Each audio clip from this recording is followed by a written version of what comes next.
cancel the next meeting, I do have a proclamation I want to read for Veterans Day.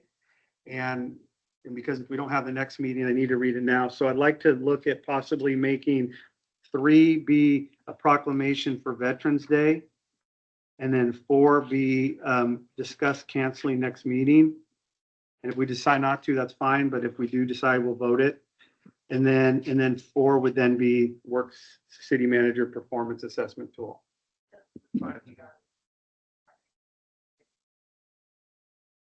Started automatically.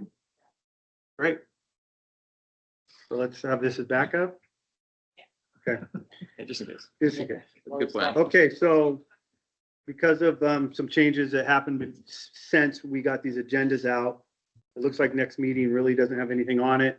So I want to discuss canceling it. And regardless, I wanted to do a Veterans Day proclamation. So I'm looking for a approval of agenda as amended. So moved.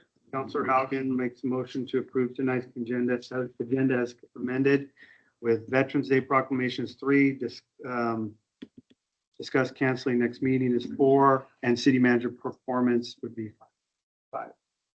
5. Any seconds? Second. Seconded by Councilor Holmes. Any more discussion? Seeing none, all those in favor state by saying aye. Aye. Opposed? Motion carries. Appreciate that. Now we're on to public comment. This is placed on agenda where the public is invited to speak to council regarding any matter not on the agenda and not scheduled for public hearing. Members of public addressing council are requested to give their name and city of residence. Please try not to repeat questions to allow for more speakers. Speakers limit their testimony to 5 minutes, and we are limited to 30 minutes total for all public comments. We do have one. I guess you do have one. I noticed on here you did ask time allows to speak in full. And I just wanted to, I think you guys have copies of it all in front of you. And so there is information there. And I just kind of wanted to, my thoughts is it's a precedence we have set for 5 minutes. And we do have everything in writing, and this will go into the minute, correct? As presented, this whole thing will be in the minutes. So I'm just trying to, I'd like to keep it as close to 5 as possible. Are there any other speakers? No, And we generally have 30 minutes for public comment. Is that correct? well, we can go up to 30 minutes. Of It's public not going to comment. be 30 minutes. I'm just saying, if you generally allow up to 30 minutes for public comment, then, and I'm the only speaker, I think, Yeah, but unless you're trying to silence me. not at all. It's all here. It's all going to be public record. It's going to be in, whether you say it or it's written in here, it's still going to be in public record. It's just, I'm trying to think of precedent set for other people as well. Other people? Not tonight, other people, but if other people call and request more time. This is the first one that's come to me that's asking for more time, so I'm just kind of wanting to make sure I do the right thing I here. believe you've allowed other people other times to talk more. So I just want to clarify. So we got your comments in writing here. All of the council members have your comments in writing. They'll be incorporated into the packet that is going to be posted online as well. So everybody will be able to see what your comments are. Okay, I guess I'll speak as fast as I can. Thank you. Good evening, Mayor Backus and council members. My name is Alicia Higas, and I'm a resident of Scappoose. I'm here tonight to address ongoing failures in transparency, accountability, and equal protection under the law. These failures have eroded public trust and revealed a pattern of self-protection and concealment within city leadership. When the city discussed potential budget cuts to address the deficit, there was no mention of reviewing or dissolving the assistant to city manager position previously held by Isaac Button. That was a full-time salaried role. If eliminated, those funds should have reduced the deficit. If the salary was absorbed elsewhere, taxpayers deserve to know where and why. The public cannot trust financial management when even basic staffing and spending changes are hidden from view. On May 15th, 2025, I submitted a public records request for employee contracts. The city revealed several, including Nora Miller's and Brian Jensen's, but refused to release those for Chief Chris Llewellyn and Steve Lugal. Before I ever contacted Council President Tyler Miller, staff told me Llewellyn isn't part of the police union and is a city employee. That is not a lawful reason to withhold a taxpayer-funded contract. When I later reached out to Tyler Miller, he supported the refusal rather than promoting transparency. When I asked for police training records, I was quoted $1,866.82 for information that is freely available on the DPSST website. Those records show Chief Llewellyn didn't earn his management certification until March 4th, 2025, long after being appointed acting chief in July 2024. Even more concerning, Officer Steve Barnes, despite documented misconduct, was never disciplined and instead transferred to the Washington County Sheriff's Office. This city has a culture of self-protection, not accountability. Both the Scappoose Police Department and the Scappoose School District withheld critical information about the September 2024 school threat incident.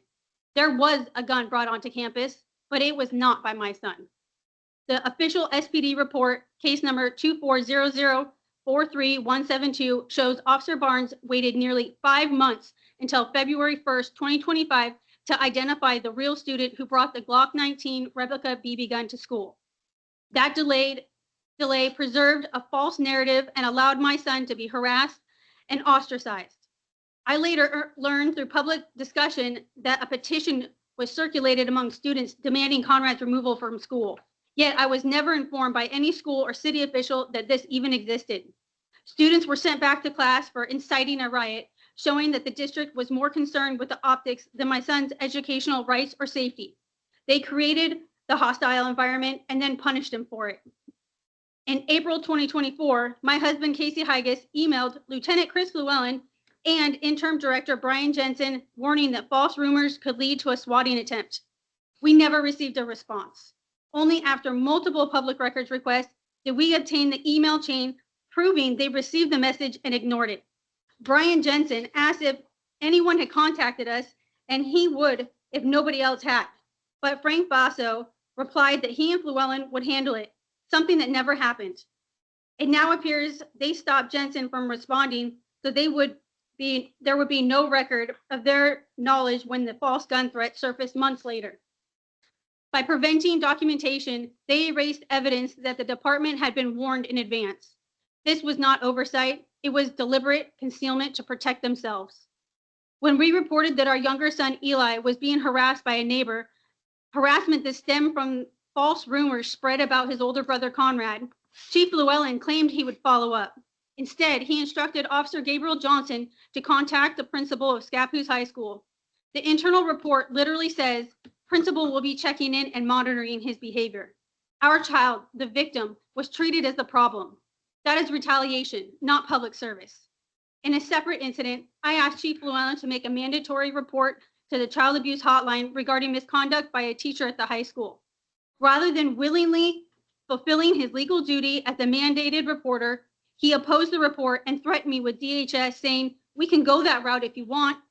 He later falsified information in that report to protect the district and himself.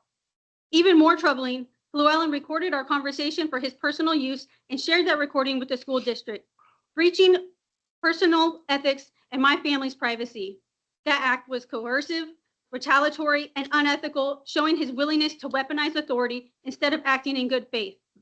This pattern continued in August 2025 when I emailed the city regarding a massage business operating illegally.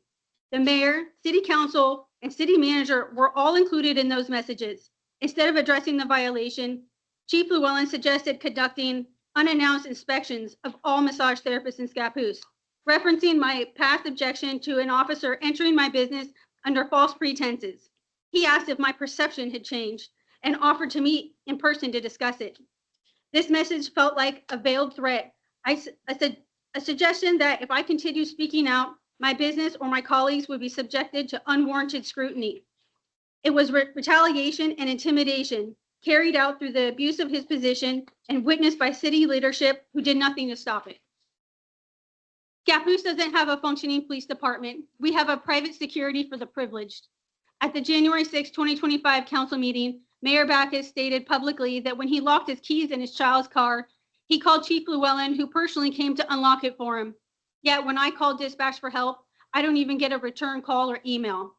When Chief Llewellyn was on vacation, Acting Chief Ron Larson ignored my non-emergency dispatch call regarding false reports made by Llewellyn and the Dean of Students at Otto Peterson Elementary.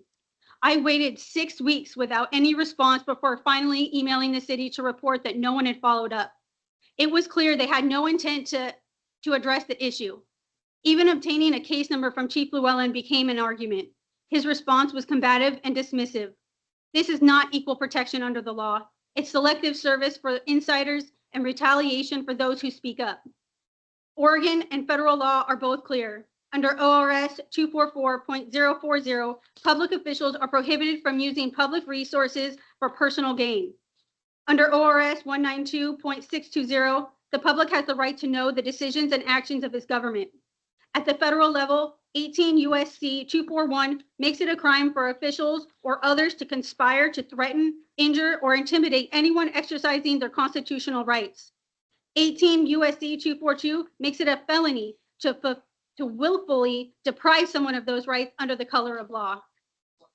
And 18 U.S.C. 1346, honest service fraud, defines schemes that deprive citizens of their right to honest service from public officials through deception, abuse of power, or concealment of duty.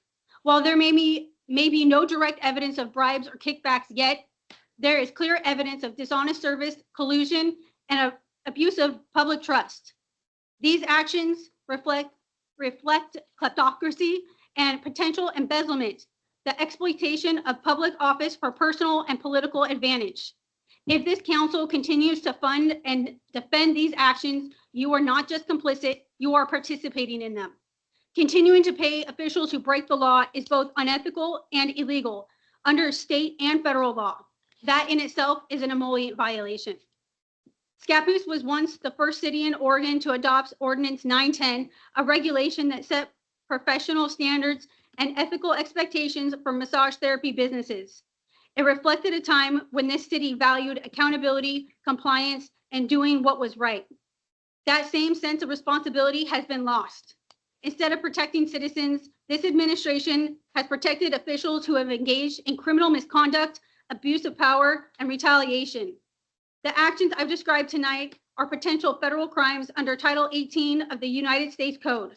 Based on the evidence, Chief Llewellyn and others appear to have willingly violated citizens' civil rights, conspired to deprive my family of equal protection, and abuse their authority under the color of law. These acts must be investigated and prosecuted by federal authorities. I am not here to attack anyone personally, but I am here to demand accountability under the law. No one, regardless of their title or position, is above it. Mayor Backus and the members of the City Council, you have been aware of this misconduct. You have watched it unfold, and you have done nothing to stop it. So tonight, I urge you to do the right thing, terminate the employment of Chief Chris Llewellyn and City Manager Ben Berginger immediately. And to the new members of this council, I ask that you look closely at what has been happening under your leadership team and take meaningful action to restore integrity to this city. God and history will remember your choices and your silence. Thank you for letting me finish. Thank you. We do have one more. No, I'm not speaking. I'll come back. Oh, I was just gonna make sure she can put it there. okay. Thank you. I'll be back.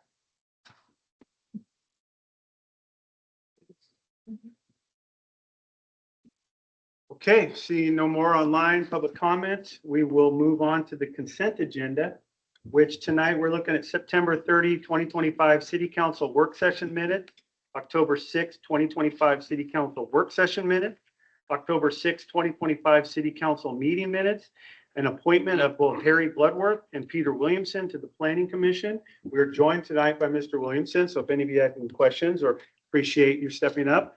We had two openings for Planning Commission and an alternate, so we really appreciate that. I've had an opportunity to speak with both of them. I think they're going to make good fits. You guys have had a chance to look at all their applications and their experiences, and I think they will be good. Both of them have stated really wanting to get involved and help out, and I think anything, we take people that will help us with our city very importantly, and I look forward to working with them. So I'm looking for a motion to approve tonight's consent agenda. So motion. Marquis makes a motion to approve. Any seconds? Second. Second by Councilor Haugen. Any discussion? Seeing none, all those in favor state by saying aye. Opposed? Motion carries. Okay, on to new business. Proclamation first is, we had got a very passionate speaker came last time, Mr. Shazer, and gave us some really good information on violence, domestic abuse, domestic violence awareness. And so we as a council were really moved by this. And so we do have a proclamation we'd like to read. But first, Colleen did send us a message, cannot attend tonight, but I'd like to thank the city of Scappoose and the council for taking the issue of domestic violence seriously and committing to help move the needle for the victims and their families. I and the other organizers of the Columbia County Domestic Violence Walk are greatly appreciative of the elected officials that were able to attend and those that are serious about their commitment to reducing the incidents of domestic violence in our communities.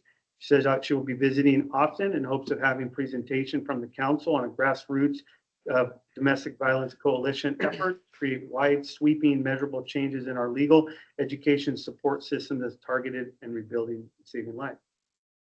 Well, thank you. So whereas October is annually recognized as National Domestic Violence Awareness Month, whereas domestic violence affects millions of individuals and families across the nation, regardless of age, gender, race, and socioeconomic status, whereas the impact of domestic violence is profound, affecting not only the victims, but also families, communities, and society as a whole. Now, therefore, I, Joseph A. Backus, Mayor of Scappoose, do hereby proclaim October Domestic Violence Awareness Month in the city of Scappoose and urge all citizens to actively participate in scheduled activities and programs aimed at raising awareness and preventing domestic violence. The witness hereof, whereof I hereunto set my hand to cause the seal of the city of Scappoose to be affixed down at City Hall in the city of Scappoose, Oregon on the 20th day of October. Thank you for that. And also, we did, because we may cancel or not, and I didn't want to miss out on it, have a Veterans Day proclamation as well. Whereas Veterans Day has its origins in the November 11, 1918 armistice, which brought World War I to a conclusion, and the Allied victory of World War I affirmed the strength of great nations acting together for higher purposes.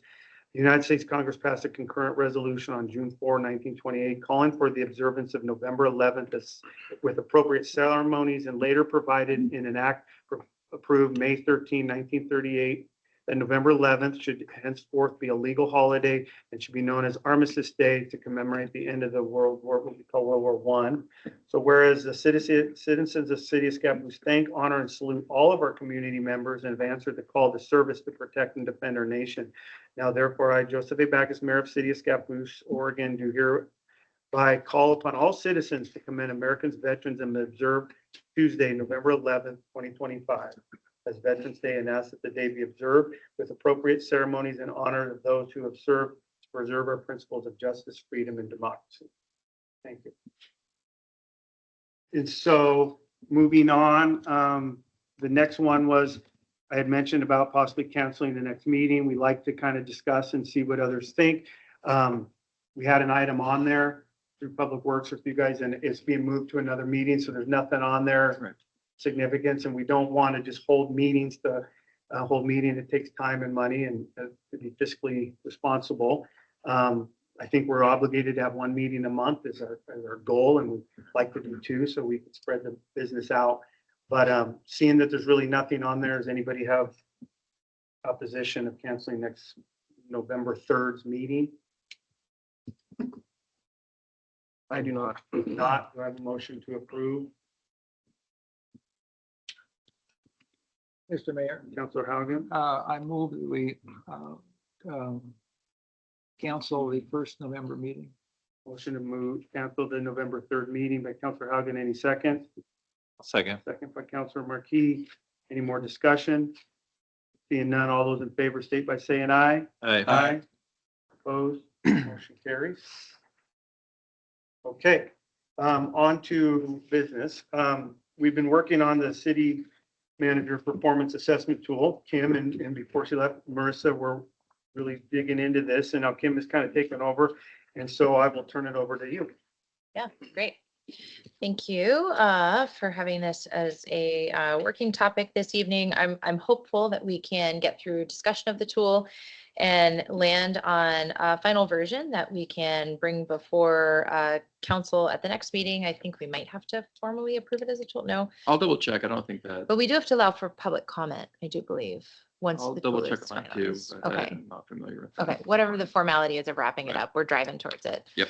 So, so I had asked, at the last time we discussed this, asked for counselors to send any additional feedback, so we could consider, in this discussion. Also, it was distributed to staff to provide some feedback. Got just a couple of, additions, one addition, specifically that was worked into the latest version before you here.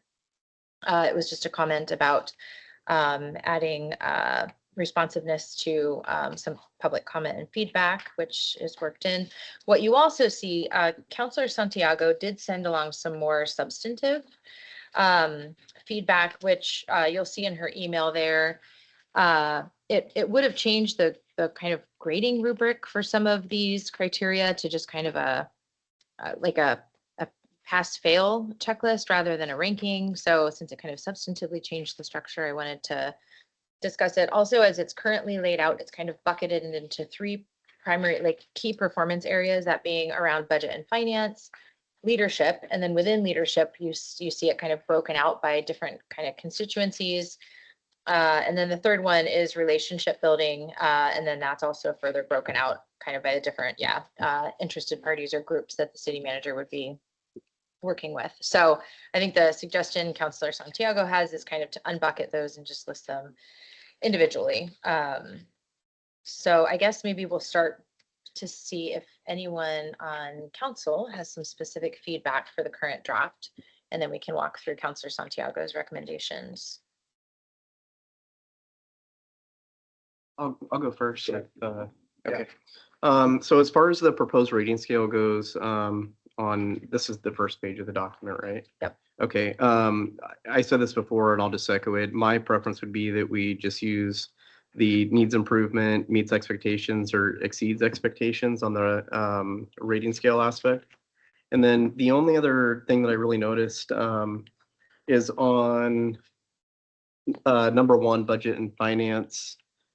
Just something, I mean, and this might already be incorporated through the, let's see here. The city manager provides accurate and timely reports regarding financial status of projects in flight. That's the third one down on the second page, under number 1 there. But I'm thinking maybe we consider something about something to do with how timely we get the budget for review. And also the annual budget message that we typically get from the city manager as well.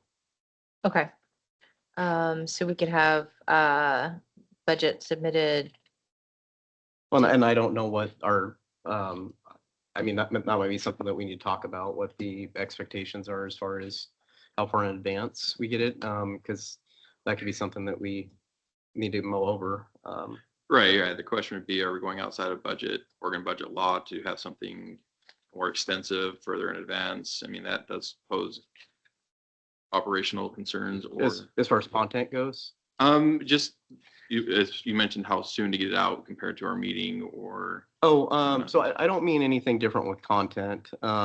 Just to be clear on that part. I'm just talking about if, depending on everybody's, I think it's a consensus that council probably needs to visit, months in advance of the budget cycle, just to see with everybody's schedules what we would prefer for how far in advance we get the budget draft from you, so that we can start reviewing it, because it's such a big document. It does take time to go through.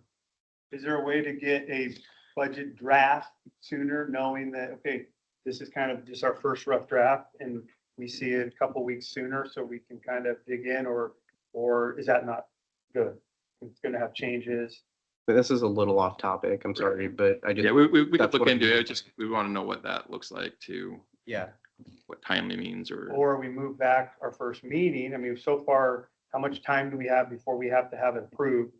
And kind of work our way back to make sure we have time. But are we mainly thinking we're getting the budget a week before our first budget meeting?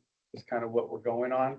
Well, that's what I guess I would ask Ben. What's the goal to get us the budget in advance of the budget meeting? Right. It really, there are a couple ways to go about it. So budget law doesn't require the budget to even be delivered until the first meeting. As a courtesy, we try to get ahead ahead of the meeting, so you can look at it before the first meeting. But really, the whole budget meeting is for staff to propose the budget, go over those items, get questions and answer questions from council. It's not necessarily to go like line item by line item, but overall big picture for the council as well for the budget committee to be able to give input and ask questions about what we were proposing. If there's any, so usually if it's well put together, there's not a lot of questions, one meeting, it can be done. Where it lengthens is when if you, I know there are lots of reasons it could lengthen, but it's just coming up with those clarification. Going much more than a week ahead of the meeting becomes difficult. Because part of the problem is we're working with your schedules and the budget committee schedule to come up with a tentative date. And then we're trying to put it all together. And depending on how everything goes with all the rest of the work schedule, sometimes it's hard to really 4 months, 5 months in advance, make sure that date is, that we can do it 3 weeks in advance or 2 weeks in advance. And part of budget law has some restrictions on how far or giving content before. I don't know, I'd have to look at the specifics. The expectations just need to be clarified on what that would look like. I think that aspect is probably something we should come back to, so it's a little bit not Right. I think what I'm trying to get at is just something to capture, just like timely reports related to the budget. But what that actually looks like, that's a whole other it's a whole other conversation. Yeah, and maybe from what you're saying, maybe our expectation of the first meeting is different than how it should be used, right? Maybe that's the time for us to start to get acquainted with the budget, not with the expectation of approving the budget, right? That we've already come in prepared. Right, and it changes per council. I know that I was recently, this last year, I think it was Klamath Falls, gave a presentation of how, and Bend, they talked about how when this was a decade or so ago, where they came in and the council, their view was they're like drilling into every line item. And this was like this huge battle to fight for funds. And they really got into the weeds and found it was just a very contentious and not as productive. And then as they came through and helped realign the council's role and the budget committee's role in that compared to the staff's role, it cleaned that up quite a bit to realize that that's what the staff is doing for months and months, is to really get in the weeds, make sure it's matching our priorities, make sure operations are taken care of. And then we're giving the presentation to the council. Really, that's the presentation. Here's what the budget is. It balances, it covers these priorities. What questions do you have? And I guess what really comes down to is at what level do you tell her ahead of time? Can we make sure that you're able to fulfill your role in the council, the budget committee fulfill their role as well? Some cities will do it where it's just they get it at the first budget meeting and then they'll have another meeting instead. And that would be the time to deliver it, think about it, and come back with questions. So there are different ways to do it, but more and more what I see across there, it's usually try to get the budget out a week before the meeting, even on bigger cities, much bigger than ours. And then that first budget meeting is the goal to go through it, present it, and only go to another meeting if you're not able to finish going through the budget. I guess too, the 3 budgets that we've been through, we haven't made any changes. It's more like you're presenting us a budget, and do I have time to make changes? It doesn't feel like we're seeing the budget. Well, we have planning commission has to okay it, but I guess you're right, they don't. That's when we can start by going through it, asking questions, and then if there has to be changes, we need an approval or recommendation from the planning budget committee recommendation moving forward, or if they're like, there's still some gray areas that you're getting us new numbers for that the council will eventually see. Right, the council's supposed to, I know you're part of the budget committee, but the way it works, you have the budget committee that goes through it and they recommend first. So as soon as that you and that associated budget committee members make that approval, it goes to council for final adoption. So that is the time ahead of time to really go through those things. I guess they could make a motion or to approve it as with new information. Like we recommend that as you get this information, because I know financially things are going to change this year. We're going to be looking a little tighter at making different things. So I want us to be able to make those changes and not set us behind. But I guess we look at that first meeting is really just to dig into the budget itself and ask questions, and then we'll have the second meeting needed to.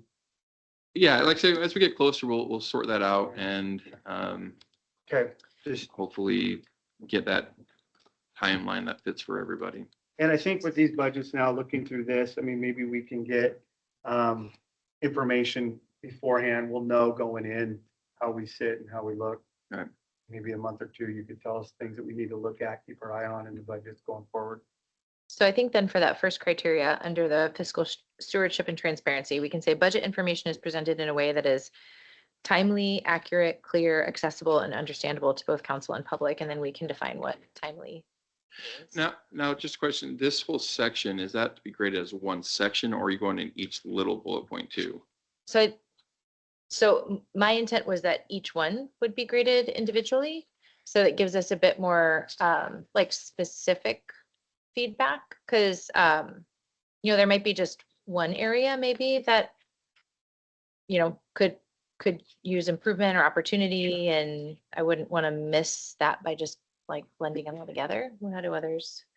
I think that's a good point. Yeah, are we asking questions? Will there be a question that directs or do we just go down and read budget information presented? Yep, he's doing that. Yeah, so That's our question. these have all been written in like statements. And so then you would assess like whether that statement or action item, does it need improvement, meet expectation, or exceed expectations if we were to go with the 3-scale ranking system? And hopefully, by having these quarterly meetings, he'll be able to know what we're looking for and he can address them and he can state, look, this is what you guys are looking for and here's how I've done that. So we can keep track as we go. So when these come up, we'll know what he's been doing. That is a good point. Once we have this established, we will be able to keep these things in mind for our quarterly check-ins. It'll keep us more streamlined on things. Yeah, I mean, there's a lot here. Is it worth cutting them down to like three draft questions per bullet, or the staff management? Is that one that we're going to be, will that come mostly from staff? So yeah, the idea with this tool, counselors would go through this tool and offer a ranking assessment. There might be some criteria areas that we do not have a lot of visibility into. And so that would be an opportunity in the executive session. Like if we're saying, hey, we don't really have great visibility into this area, tell me how you manage this particular item, right? So it's an opportunity for Ben to share information.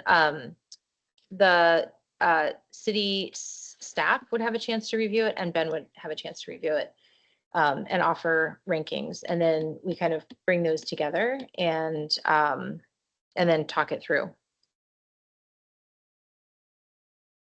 Again, look at 2C. I just think, some things that the city manager consistently makes decisions that reflect the city's stated mission and long-term vision. So do I have to, come up with a rank, meets not and give an example, or is he going to try to write down something that he knows meets that one and keeps it there? So when he lets us know he did that, and then the next one ensures values guide direction, decision-making, particularly when under pressure. Is he gonna have to come up with an example? Can we back up for just Yeah. a second? Because we do have new council members here also. So what is going to be our review mechanism? So are we going to go through this as a council and go through each one of these things and then come to a consensus and then write it in? Or what's your thoughts? No, I think it would, like in the past, each individual counselor would go through and offer a numeric value for each of these. And then there is an opportunity, there's kind of the space for comments, qualitative assessment.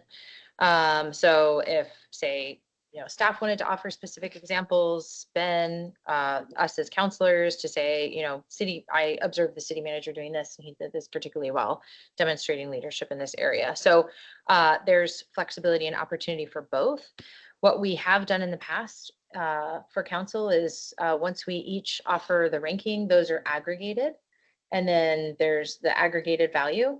And then we talk about kind of each counselor's assessment or viewpoints of that. That's where I think the difference between a 3-point rating system and a 5-point rating system becomes material. Because if we are just blending our rankings and getting averages, it's a lot harder to see. I can see your point. Sorry, I don't mean to interrupt Yeah, you. I can see, just on topic on what you're saying right now, I can see your point with that, but then I move to what's going to be the most useful for Ben in receiving this and being, like an actionable, like understanding where he's at with us and what he needs to do, if that makes sense. That would be my only question there. Yeah, I kind of broad stroke here is I think Kim and Marissa did a wonderful job on creating this assessment tool. And they fleshed out all the essential ingredients that we need to evaluate. And so a couple components, and I'm firmly in favor of the 1 through 5 sequencing, just because otherwise you can't legitimately evaluate the 7 council positions on that with a pass fail or 1 to 3. It's just, to me, it's untenable. A couple elements, this is more process. I think we have to figure out some way where we can get staff assessment and evaluate the same exact rubric. And if it's something that's not applicable, then there's an NA column. So it doesn't apply to staff or it doesn't apply to council. So we can factor that in as well. But I think a really important ingredient that we have to include in the process is to have the BIN or the city manager's assessment of the same exact thing, to go through the same exact assessment tool and respond to each one of those categories. And then we see that as part of our evaluation process.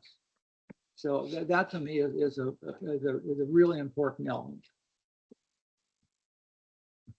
Yeah. Ben's got kind of a weird look on his face. I'm just trying to figure out, are you saying I would fill that out before you do your assessments and then Yes. you do your assessment based? And I want to see the any staff. Now, I don't know how we're going to configure the staff assessment, but I'd like to see both of those before I do mine, because it gives me context. Because some of the stuff we have no clue about, others we have a pretty good clue about. But I want to see where my alignment might be different from staff or from yours. And so, to me, that's very helpful for my purposes. I mean, I do see the same thing. I'd like to see you answer these when I'm answering, so I can make sure I can know the whole scope of what you've been doing, not just what I've seen, but if I'm missing something, I mean, you're giving me some examples of where you've done what we're asking. Is this intended to be like a once a year thing or this? Yeah. This is an annual review, but two, I'd look at both, one, the performance review, how we think, but I also want, I want to give you a tool of something that helps you, that gets you to see maybe where you want to put more focus in or And that's exactly that element, because, so if we get your assessment of this tool before we take a look at it, we can see where we're on different pages, and maybe we're all complete alignment, but there may be areas where we're on different pages. So that's very helpful. And then we can go through that process and work through that process as we do our evaluation. So who does this fall on to aggregate, especially the qualitative component? Because there's like 70 different questions here or something like that, and a host of qualitative opportunity, like feedback opportunities. Is there a plan for someone to aggregate this stuff? Well, ideally, we could do it on a spreadsheet, so it wouldn't be labor intensive. it would probably be me that would, put all the numbers together. So I mean, are they public? Is everybody's numbers public, or I bring them together and kind of just lump them all together as a general counsel and put all any other comments you guys may have? I mean, put those in there as well. But I think to Marty's point, we don't want to make this too labor intensive. Right. We can also develop an Excel one time with this in it, it'll calculate it on its own Yeah. to your point. I think to your point anyway. Yeah, or Yeah. there's, online survey tools like a Survey Monkey, right, Oh, which yeah. will also So afford basically, I would go anonymity. down through it and eventually I would just give a number, one, or not one, but let's say 3, 3, 3, 3, and then I put a little comment and then I submit it, and then we aggregate it all and all the comments, and comments are identical, and we maybe note that you got 3 of the same comment. But then I'm trying to make it not super time consuming too for everyone. I mean,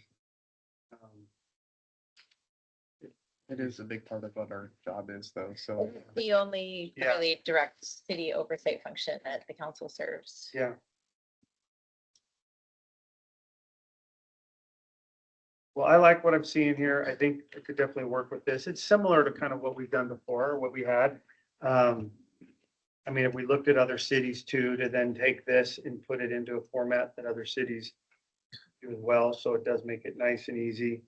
Yeah, some of the questions I had were like, how am I supposed to know on some of the staff ones? But those are gonna be more, come from the staff report, the staff.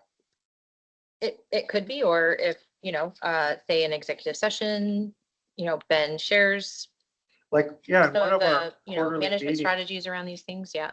in one of our meetings beforehand, we can kind of go through these and then keep notes. Mhm. Like, are you having regular check-ins with department heads? What are you doing? And then we can note that and keep track of that. So each time we go through, if there's questions that we're not sure about, we can ask. But For we, example. but we do need to figure out some way where staff can do this anonymously. Mhm. And that's the kind of the crunch. That's the difficult part. So I think previously, when we'd asked staff to do a city manager assessment, it was the assistant city manager that aggregated all of that information. We also have our legal team that can do it. Yeah. Anonymously, we can look at online tools to preserve anonymity. Yeah, I know. But you can't force staff to do it either. Correct. Yeah. Yeah. Yeah. So, Yeah, I'm gonna make sure they know it will stay anonymous. And is their questions gonna be separate than these, or is it gonna be kind of one of these? It would be identical. This tool would be used by council, staff, and the city manager. They would get this whole thing? Yeah, and the department heads did review it, and I got minimal feedback. So I did not get I didn't see concerns that this, there was parts that were not relevant for them, or that they wanted it changed in a significant way. So is your thought, Kim, so there's two columns right now. There's performance area, draft question, and then would we add one to the right For for ranking, council and yeah. one first? Okay. And if they do an NA or they don't answer, then it's not a zero, or, I mean, it doesn't get averaged in. Yeah. Or if they decide not to answer. Well, Is this to department heads or every staff? I think that's up to us to decide. I think when I'd spoken to the ICMA lady, she'd said at her city, everyone on staff participated. With the size of our city, I think doing just department heads does not afford the anonymity. That if we were to open it up to staff, her recommendation was that it's open to all staff. Yeah, I was saying the regular baseline staff would have a hard time answering most of these things. They don't Yeah, have day-to-day I think- interactions. most of them are going towards a department head, where I'd like to start. I mean, I think that's who he manages directly. So the other option, I think it was Robin, was that the person who was at ICM? I know you talked to Sharon Harris. Sharon, That was okay, with the Sharon. CIS. CIS, yeah. She had worked at Redmond.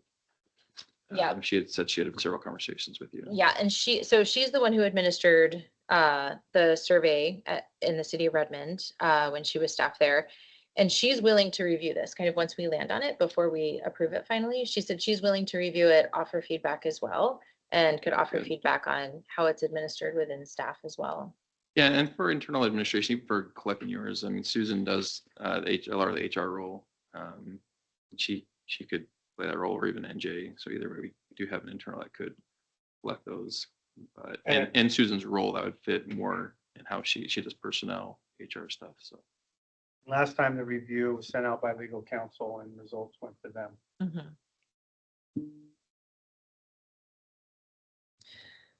Do we think that staff's gonna be comfortable with that? On that topic, I guess my biggest concern is trying to figure out what staff is gonna be most comfortable with. That's not a question that we have to answer right now. Right. Just something to kind of ponder a little bit, because we do want it to be, collaborative and everybody possible be included. And of course, there are going to be many things in here that some people, your especially your line level staff that are, not going to be able to answer. Well, I think still we have 7 of us with a lot of different ideas and thoughts and trying to come up with something that we're all happy with. It's taking a lot of time and. Yeah. And Kim's been doing a great job putting all this Mhm. together and I'd like to try to move it forward, but, I'm not sure the best way to do that. I mean, I like what we have here. I'm just trying to get an idea. I have 2 of them, yours and Jeanette, so I keep getting that it's only half, it's not. Yeah, it's Okay. really just, I mean, it really is kind of 3 particular key performance areas and then, yeah, drill down into some subtopic areas. And this So- was, Kim, this was what was recommended on the examples that you'd received, or what, remind me what the context was of how we came up with this model. This was from your Yeah, so conversations with. yeah, the Sharon at CIS gave us kind of 2 kind of models of evaluations, and then Counselor Jacobs and I kind of pulled out, we said, okay, are these the key performance areas that we want to measure? And then we started, once we confirmed that, then we said, okay, here are some of the draft questions, which would kind of be the criteria around those performance areas that we would be asking for feedback on. Well, my view is it's a solid, effective, good assessment tool. We do it this year, and if after going through it this year, if we want to tweak it for the following year, we said, well, this one just didn't work really well as what we'd anticipated. But I think it's a really solid point to move forward with. Now, Kim, these additional council considerations, is that part of the tool or is that just thoughts of each section that we're discussing today? So those were additional kind of ideas that Okay. counselors had shared back, Got it. kind of as we start to think about the evaluation. So these could, I don't think these would be like scoring criteria areas, but we may pull them out kind of just as a companion, like in instructions, like when you're looking at the budget and finance section, here are some council considerations. So yeah, I would pull them out of the formal assessment tool. I just don't want to be back here in a year, going through this, and I don't think we will. I think, like you said, little minor tweaks, great. Iron out the kinks. I think this is a great foundation, and I'm hoping it gives you things to work on, and it's a good, opens the door of what we're expecting from you, and what we're expecting.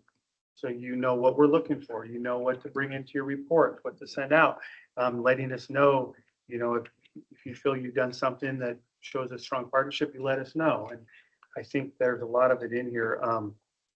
One question I do have on one of these metrics that I noticed today, I didn't pull out before, is, and I'd like additional clarification on, this is under section 2B, creating culture of innovation, accountability under performance-based outcomes.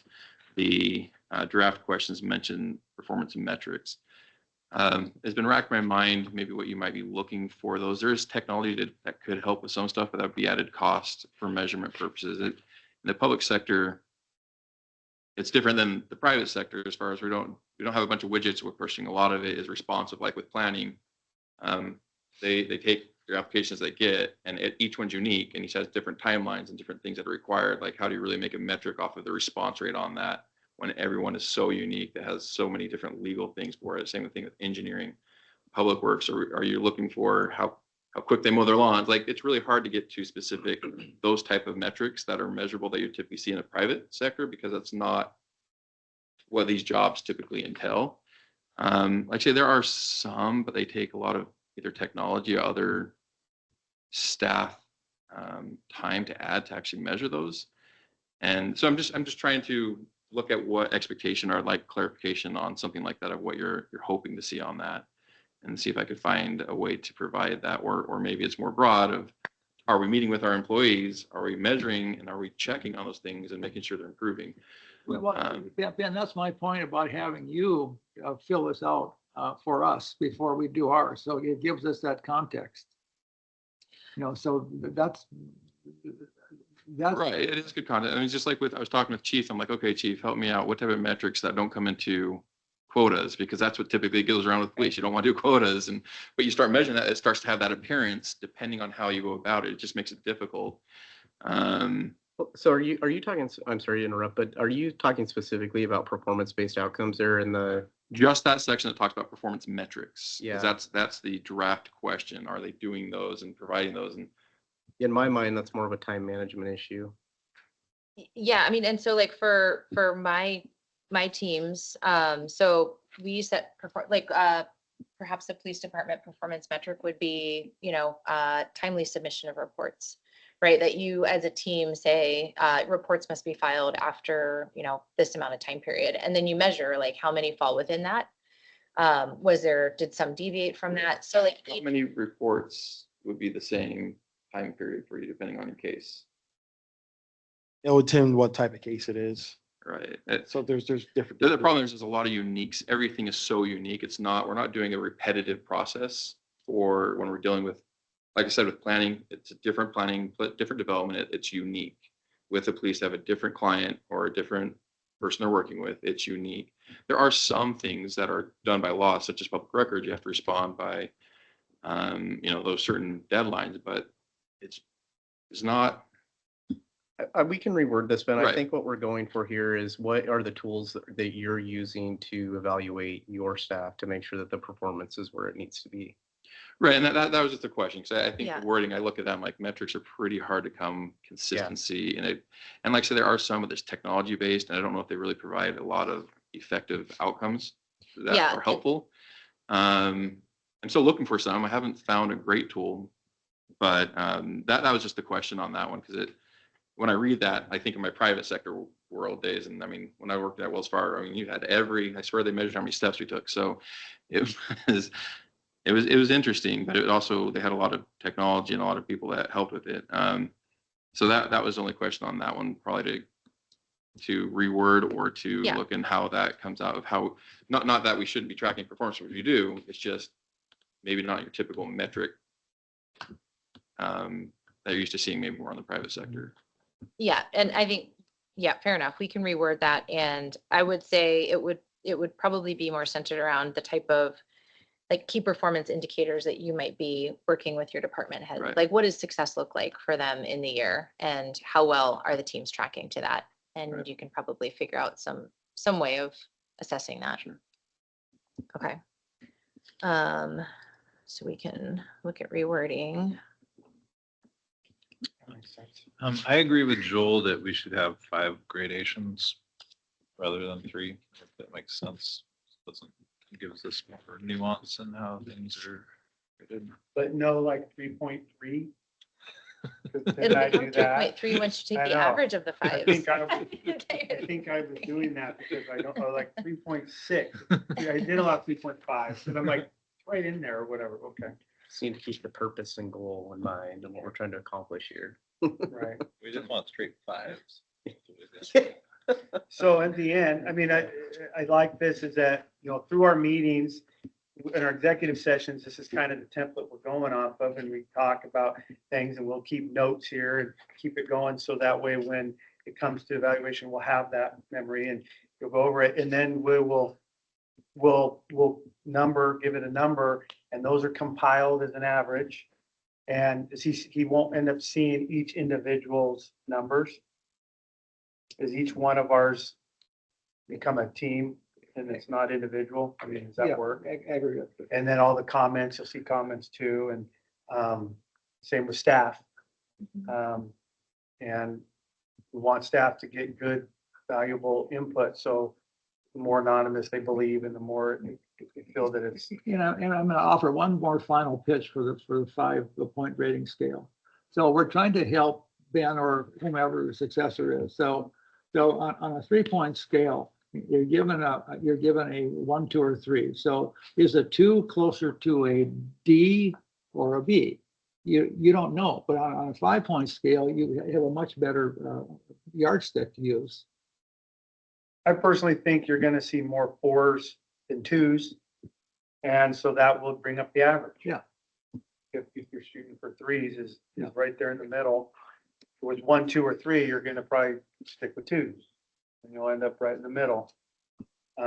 Is my hope. I mean, that's what I hope. I think that would. Yeah, I think more it's seats more than informative for everybody. And then I guess just visiting Counselor Santiago's, she did not offer a lot of change to the key performance areas or the criteria. It really was just kind of structural changes, kind of renaming section headers and making some like a yes, no, pass, fail. I think the format that we've come up with is one that, you know, can work consistently throughout. I don't know if we need to have kind of two different rating systems within one tool. Yeah, I agree. I think I mean, I appreciate the feedback and I think she has a lot of excellent points, but I think what you and Marissa have come up with is pretty concise and on point with practice, basically. Okay, so I will send around a red line with wording changes to the two criteria areas we talked about around budget and the performance metrics. And people can offer me feedback on the red lines so we can get that kind of hammered out into a final state for the next meeting. I know you can just send that to Sharon Harris as well to get some for feedback. At what point do you want to do that? I don't know, is that Do whatever? you, after like we land on red lines in the two criteria areas? I think it might Or be good in- to get feedback from her for your guys' discussion in case there is Yeah. any Okay. adjustments. So yeah, maybe get your red line and share that with her as well. Just get her thoughts. Yeah. And then that could be Okay. shared with the council as a whole. It would keep it, would not delay it another Right. meeting or extra week. Let her give us some feedback. The red lines in it. Okay. Before we discuss it again. Great.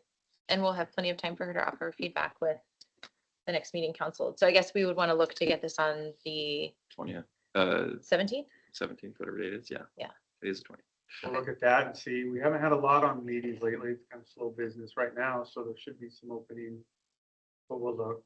Yeah, well, the 20th will be, I mean, hopefully it'd be a finalized document. There should be a lot of Yeah. discussion on that. So it'd just be a finalizing it. Shouldn't be a problem to get that on there. We'll discuss, obviously, we're gonna have an you. executive session here in a minute, so we can discuss some of these and. Sure. And some of that might bleed over into the next meeting. Anything else? No, Good. thank you. All right, thank you. They will be coming. Never go fast and go fast. Okay, we're up to the calendar. We are on October 20th. So Thursday, is there an EDC meeting at noon? Is there a planning commission at 7? Do we know of this Thursday on the schedule? We do have downtown Scappoose Business Trick or Treat, October 31st, 3 to 5 p.m. The council work session and council meeting on November 3rd has been canceled. Veterans Day, November 11th, city office is closed. The next council session will be November 17th, 6 p.m., council meeting 7 p.m., EDC meeting November 20th at noon. Happy Thanksgiving on November 27th. Offices are closed 27th and 28th. And update city manager, Berger.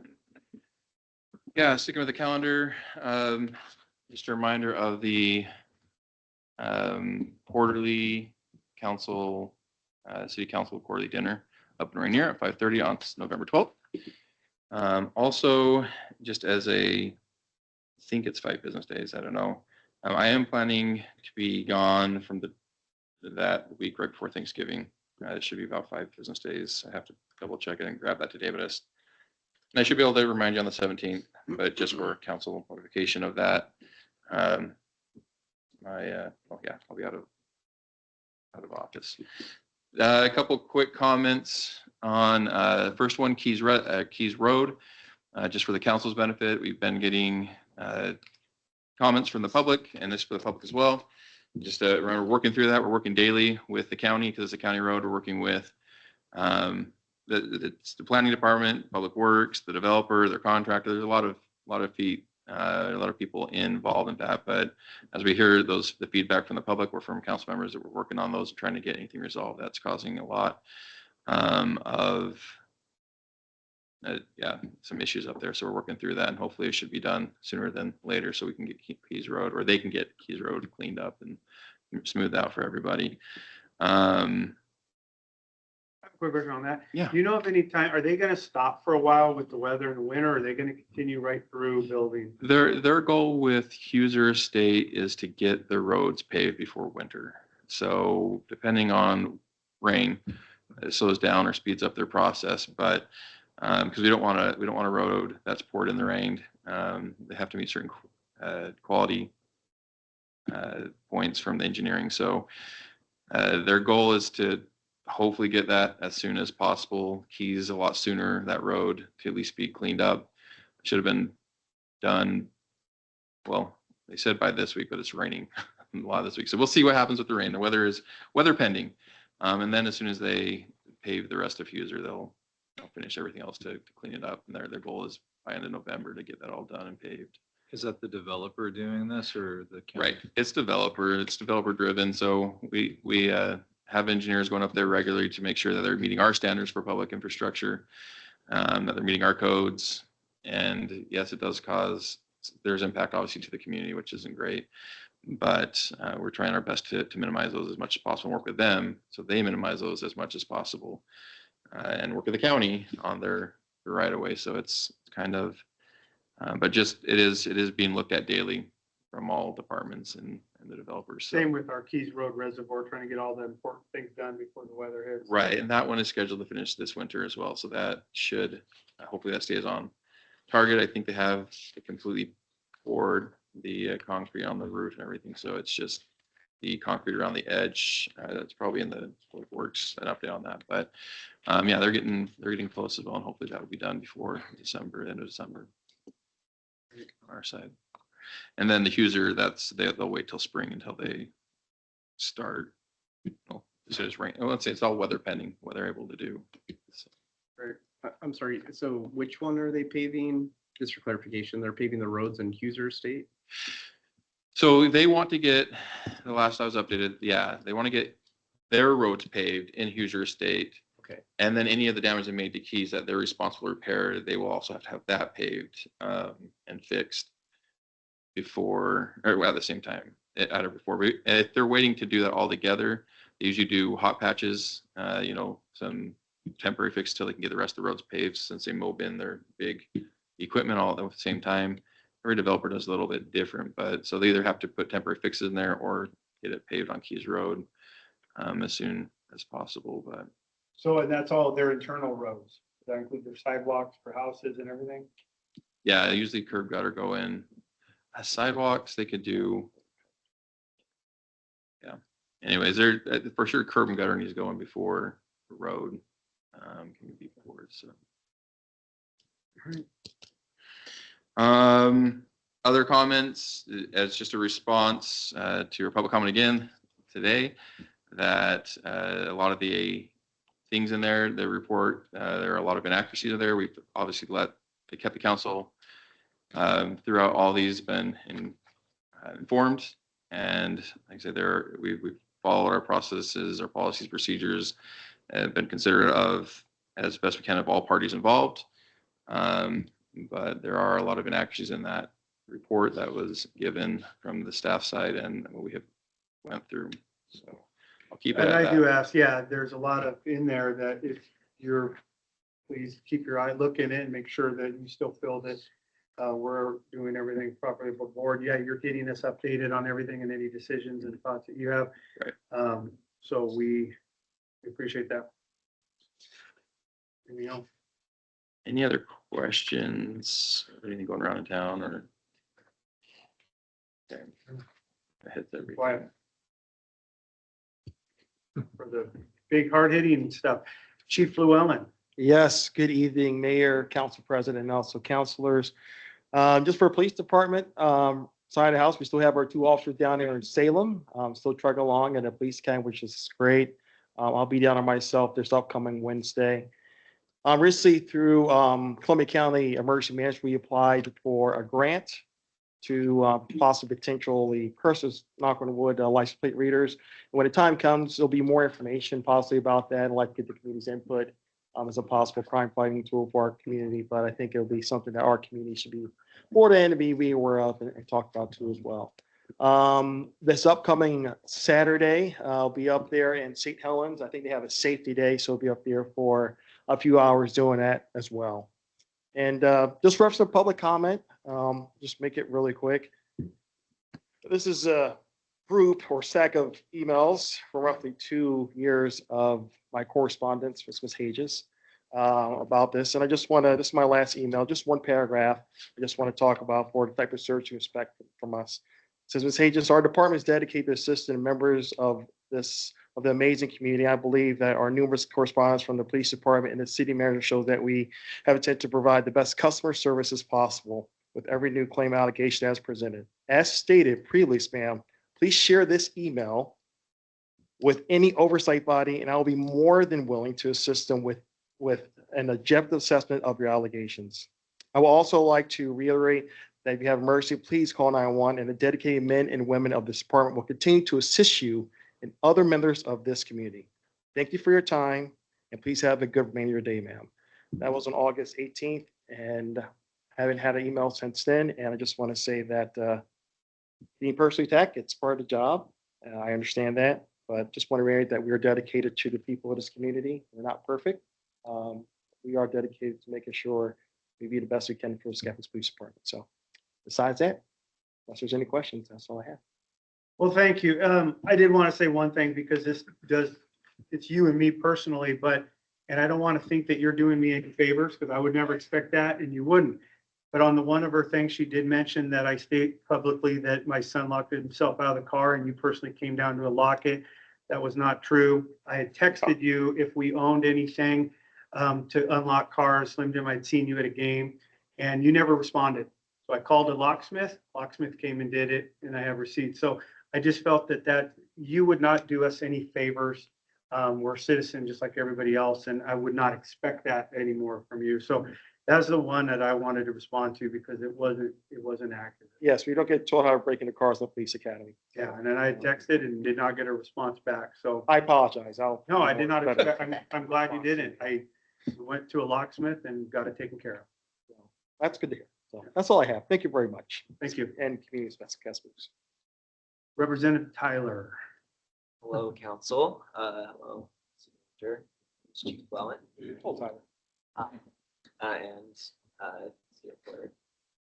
I was lucky enough to be able to go over to Hillsborough during rush hour, the Hillsborough Civic Center to have a meeting with their Youth Advisory Council.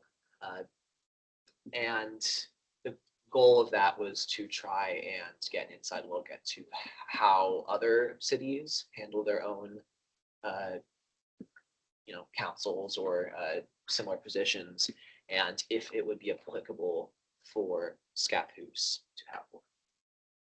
Kind of what I got away from that was that they have a set of goals that, since Hillsborough is a large community, they have a lot larger level of civic engagement among young people. They have 30 people on the Youth Advisory Council. And I believe like 3 or 4 schools that they're coming into from this. They have a set of subcommittees where they are able to address specific issues like civic engagement, youth welfare, climate, diversity, equity, inclusion.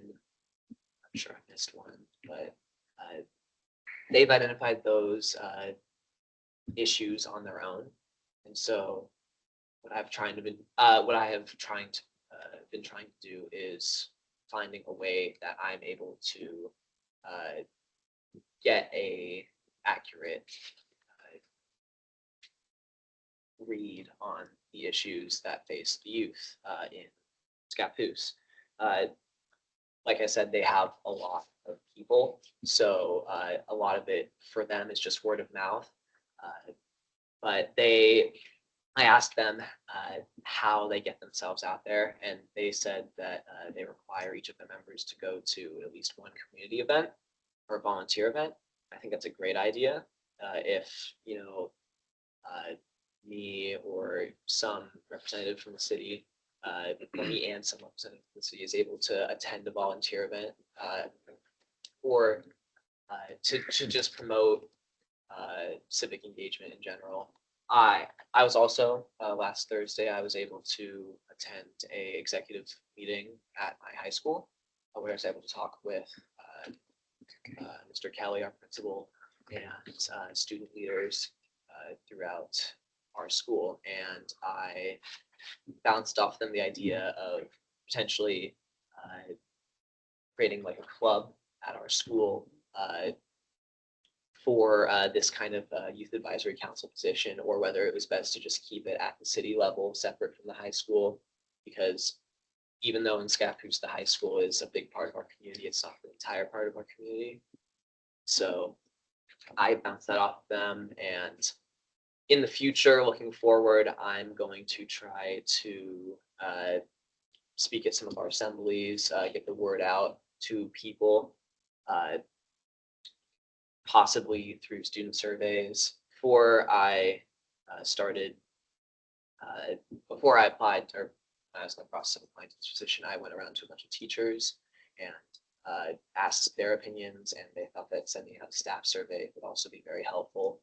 So I think through the form student surveys, talking at my school, as well as potentially getting out to local spaces like the lodge or around public parks.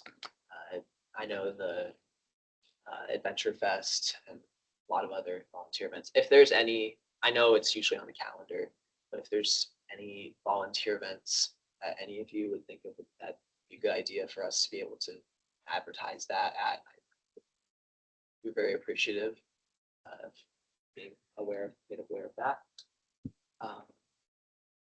Besides that, I was actually looking through this packet, and I saw about the St. Helens to Scappoose Refinement Trail project. I'm assuming that's with. If I was going to want more information about that, I would ask Lori.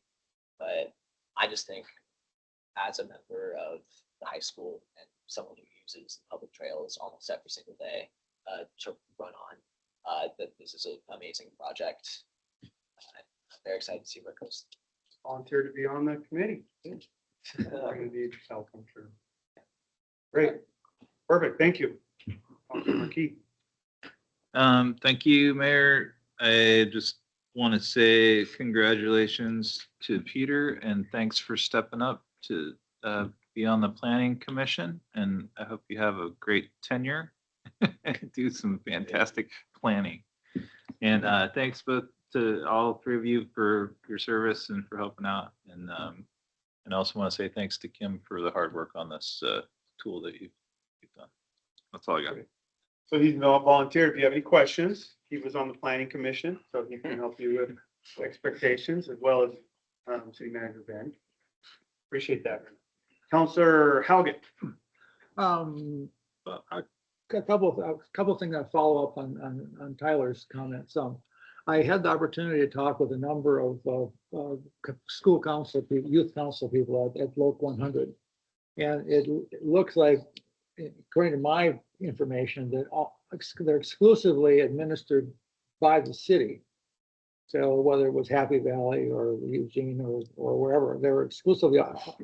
But so I asked what the time commitment for the city to administer these programs, to make them functional and have some continuity to them. And the answer was between 5 and 0.5 and 1 F, not less than 1/10 of an FTE.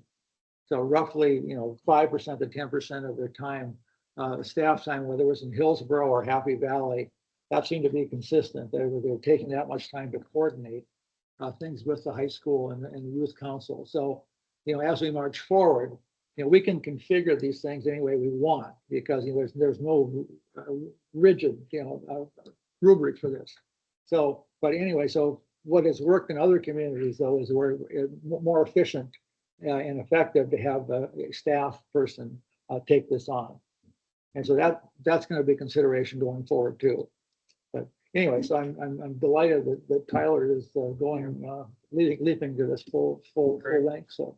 No. Did those committees, did they have a representative on the council, or is this just more like, do they do like a staff committee and then the staff report? Well, there would be one staff person that coordinates the youth council at the high school. Mm-hmm. And they would, but they function as basically as part of the city rather than as part of the school. Mm-hmm. And And so it's a staff committee basically though, so they're not bound by public meeting laws and stuff like we are. So Right. it's more. Right. So it'd be the staff reporting.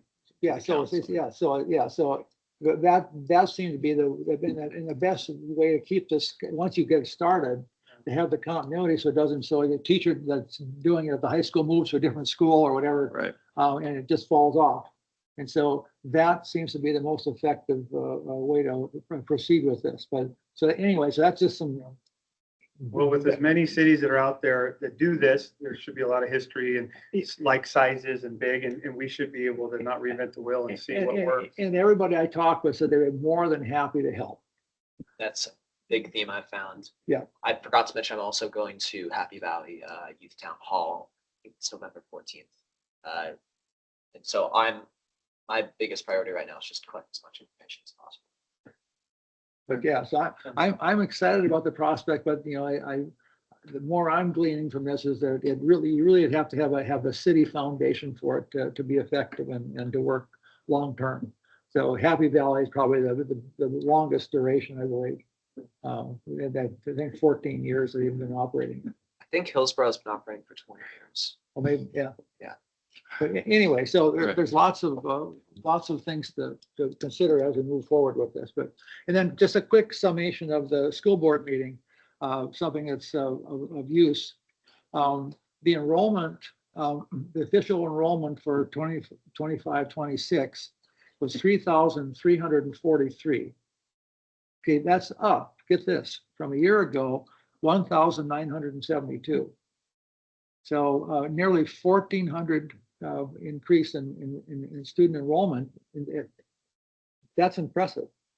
Yeah, probably not good at that quick. No, not no, expected- you know, so that's why the flurry of hiring and so forth. And then they just renewed their 5-year MOU with the Confederated Tribes of Grand Ronde. So we might be able to leverage that in the city as well. And then the final suggestion is that we honor the Rotary Club, the Rotary Student of the Month in our newsletters, and it kind of piggyback onto that. That's it. Thank you. And unfortunately, the Mariners went down. And, Oh. Counselor Holmes. Yeah, I did see on Facebook that the city has put up some signage at the EV charging stations to help with any disruptions that might be causing. So I appreciate you all being responsive when public comment is made and there are opportunities to make improvements to the community. I also just want to say, kind of having lived through kind of the most recent transition of the police department, really your hire as chief, Chief Llewellyn, has been transformational. And we've seen a change in the type of applicants that we're getting. And I think that speaks volumes to your leadership and what you bring to the department. When you attract the confidence of peers, that's true validation of your leadership and what you bring. So I think you have demonstrated your value to the community and appreciate your dedication and service. Thank you very much. And it's a team effort for sure. So thank you. Council President Miller. Thank you. First, Kim, thank you very much for your work on the assessment tool. And I would like to address in perhaps a little bit more comprehensive manner some of the comments that Ms. Higas has made, both written and verbally. First, just for context, I have been on multiple emails or copied on those emails to the city manager and the police chief, and I think the mayor has too. And I have seen all of the city manager and a lot of the police chief's responses to Ms. Higas's allegations. And the city manager has been very comprehensive in citing how policy has been followed. And also, I believe in one case where Ms. Higas was not satisfied with the outcome, or what she was told anyway, I believe we asked the sheriff's office to even take a look at something as well. So that was done also. So I feel like we kind of went out of our way there. That's not something that traditionally happens within a law enforcement structure. Hey, can I add, Council President, also the juvenile department as well? Okay, juvenile department. Okay, thank you. And I did notice, Chief, as well, in your emails on more than one occasion, you had offered to meet with her in person and go over her complaints and try to come to an understanding on multiple different topics. On page 1 of her written statement that she submitted here under the header Public Records Request and Accountability Failures, on the topic of the employee contract, I can't speak to if Norm Miller or Brian, I know that Brian Jensen had some sort of an agreement in place because of his temporary role with the city. However, I did explain to her that it is not common for public employees to have contracts, employment contracts. That's something that's done in the private industry. So when she says that I supported, I can't remember her exact words, but that I supported not releasing the contracts, well, that insinuates that there was a contract to exist or to release. And so that is why the non-existent contract was not released, at least that's what my understanding Correct. was. Yes, I don't have a contract for council president. Yeah, I feel like there's a lot of misrepresentations, omissions, and mischaracterizations throughout this letter and these verbal statements that continue. Also, as far as the DPSST records go, or actually, I'm sorry, there's a statement here about you, Chief, that you didn't earn your management certification until March 4th, 2025, but you had been acting chief. Well, DPSST and OARs have rules that do give some grace, periods on that. There isn't, to my understanding, If I 2 can, years. council president. please. Yeah, so I was officially appointed, thank you very much, council, also city manager as chief of police in December 2024. DPSST website, which I also confirmed today, says I have 2 years since being elected to receive my management certificate. I did it less than 4 months, so thank you for pointing it out. Yeah, thank you. And that goes back to the time that you were acting too, which I don't believe counts. I don't think it would. It's not a permanent position at that point.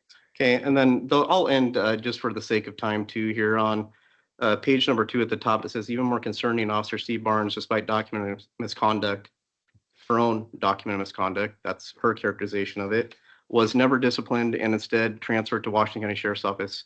That's not how it works. He applied for employment over there. He went through the testing process that they have established. He went through their background process, completely independent of ours, because that's how it works. And they made the decision to hire him.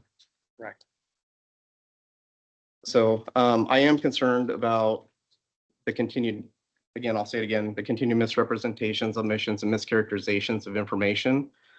So I will continue to address those in my comments because I think that's what's fair. And I think it needs to be on the record that the city is responding to these things professionally. And City Manager Berginger, you've done an excellent job at documenting and responding to her emails as well.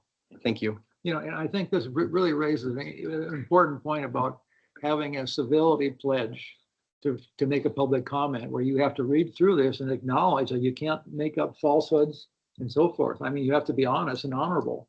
And so having that right up and you sign your signature, or you don't make a public comment. And that's a very reasonable thing to require for public comment. Well, I agree that, everybody has their freedom of speech and their right to come, give public comment, but we do as well. So I'm going to respond to, again, omissions, misrepresentations, and mischaracterizations of information. So.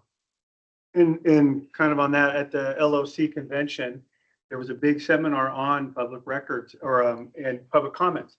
And every city kind of does it differently. And every city, by rule, we don't have to have public comment. Some don't. Some limit it to even less. But some of them have really asked to keep it to certain topics or things that they can control and not things that they can't control, and not personally.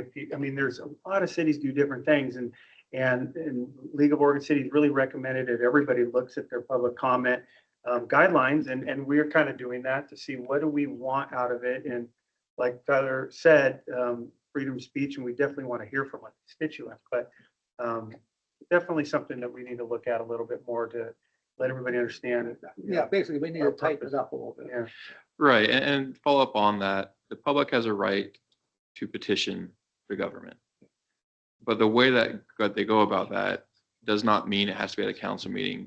When it's an operational, typically If there's an operational issue with an employee, that goes to the city manager as the administrative head of the city. If there's an issue about the city manager, they typically will email the mayor outside, talk to the mayor, or if necessary, an HR or whatever. You know, there are escalations, but typically I hear, you know, it goes to the mayor to at least address that outside. These public meetings are for the council really viewed to conduct business. But we do allow, obviously, and our city does allow public comment because we want to hear from the constituencies. It's not to hide anything. It's not to limit those. It's just to come up with the right way to work with the city and to work with the residents back and forth. So, yeah. Thank you. We have an executive session coming up. Do we think we can do it in 18 minutes or else we need to make a motion to extend if needed? I'll just make the motion that we extend past 9 PM if needed. Council President Miller makes a recommendation or a motion to extend our meeting past 9 if needed. Any second? Second. Second by Councilor Haugen. All those in favor state by saying aye. Aye.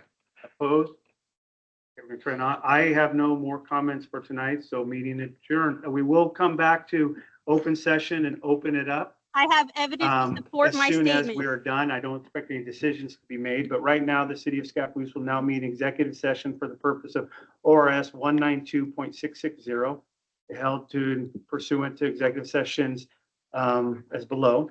192.660-2-I, employee evaluation. Representatives of news media and designated staff shall be allowed to attend the executive session. All other members of the audience are asked to leave the room.